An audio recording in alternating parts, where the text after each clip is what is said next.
According to some non-Jews, how the Jewish Political Action Committee works is a lesson in trickery. This is how the political process is said to work by some non-Jews. Every year, Congress gives Israel at least $3 billion, although the amount has fluctuated to well over $13 billion on more than one occasion. This is money that is often loaned, but never paid back. Jews are allowed dual citizenship, and they have formed well over 300 pro-Israel PACs, which inevitably promote Jewish domestic agendas as well.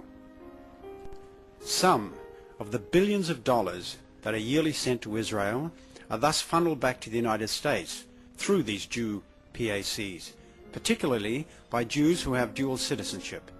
And this money is then used to garner more support for Israel. Ultimately, this results in both the Republican and Democrat politician trying to see who can better satisfy their Jewish plutocrats and therefore get the Jewish funds. Political candidate Ralph Nader has said on occasion that Washington is an Israeli puppet show. The Israeli puppeteer travels to Washington.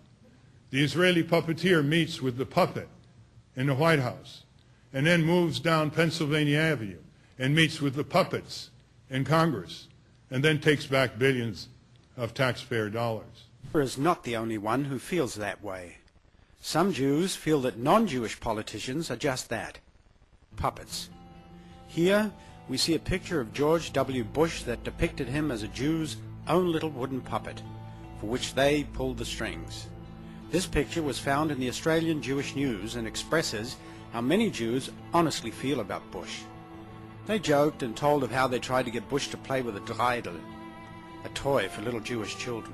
During the 2004 election campaign, President George W. Bush was at AIPAC's headquarters acting like a little sycophant by stating, "For more than 50 years, the United States and Israel have been steadfast allies. AIPAC is one of the reasons why." In fact, it is the only reason why, some argue, when one considers that this organization pulls Bush's strings. Bush then went on to say to the Jewish plutocrats at AIPAC that he would be dictating to the Arab media what they are allowed to say about Jews.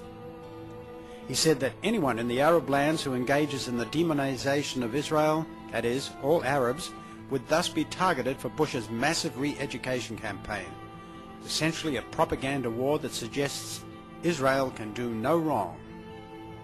While it is good to stop hatred and violence, it is often argued that Jews want more than this. When politicians dare to question AIPAC's many followers, such politicians are often targeted for defeat. As a result of the strong influence of the AIPAC, both the Democrat and Republican parties go out of their way to ensure that their appointees are Jewish. Some feel that Washington has become almost a Jewish closed shop, except for those people who are elected. President George W. Bush's appointees seem to attest to this, just as President Bill Clinton's did before him. John Kerry, who ran against Bush, claimed to be part Jewish himself. According to political commentator Mr. Al-Omari, here are just a few of Bush's Jewish appointees. Richard Perle, the chairman of the Pentagon's Defense Policy Board. Paul Wolfowitz, Deputy Defense Secretary and member of Perle's Defense Policy Board. Edward Luttwak, member of the National Security Study Group of the Department of Defense at the Pentagon. Henry Kissinger, member of the Pentagon's Defense Policy Board. Dov Zakheim, Undersecretary of Defense, Comptroller and Chief Financial Officer for the Department of Defense. Kenneth Adelman, member of the Pentagon's Defense Policy Board. I. Lewis Libby, Vice President Dick Cheney's Chief of Staff. Robert Satloff, U.S. National Security Council Advisor. Elliot Abrams, National Security Council Advisor. Mark Grossman, Undersecretary of State for Political Affairs. Richard Haas, Director of Policy Planning at the State Department and Ambassador at Large. Robert Sulik, U.S. Trade Representative. Ari Fleischer, Official White House Spokesman for the Bush Administration. James Schlesinger, member of the Pentagon's Defense Policy Board. David Frum, White House speechwriter. Joshua Bolten, Senior Advisor and Undersecretary of State for Arms Control and International Security. David Wormser, Special Assistant to the Undersecretary for Arms Control and International Security. Mel Sembler, President of the Export-Import Bank of the United States and Ambassador to Italy. Michael Chatoff, formerly the Assistant Attorney General for the Criminal Division, but now a recently appointed federal judge. Steve Goldsmith, another senior advisor to the President and Bush's Jewish Domestic Policy Advisor. Adam Goldman, the White House's special liaison to the Jewish community. It should be pointed out that no other racial or other ethnic group in the United States warrants a special liaison to their community, other than the Jews. Joseph Gildenhorn, Bush's campaign's special liaison to the Jewish community and former ambassador to Switzerland. Christopher Gaston, the Principal Deputy Assistant Secretary at the Administration for Children and Families at Health and Human Services. Samuel Bodman, the Deputy Secretary of Commerce. Bonnie Cohen, the Undersecretary of State for Management. Ruth Davis, Director of Foreign Service Institute.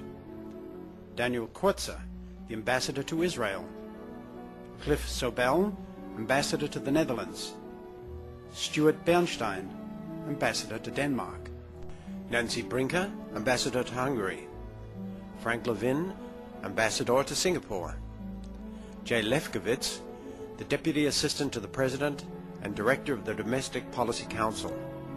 Ron Weiser, Ambassador to Slovakia. Martin Silverstein, Ambassador to Uruguay. Lincoln Bloomfield, Assistant Secretary of State for Political Military Affairs. Ken Mailman, the White House Political Director. Douglas Feit, Undersecretary of Defense. Elliot Cohen, member of the Pentagon's Defense Policy Board, and Brad Blakeman, the White House Director of Scheduling.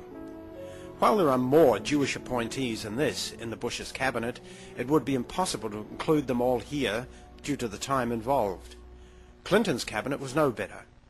The probable reason for all the Jewish appointments is to make AIPAC and all the other Israel First organizations happy.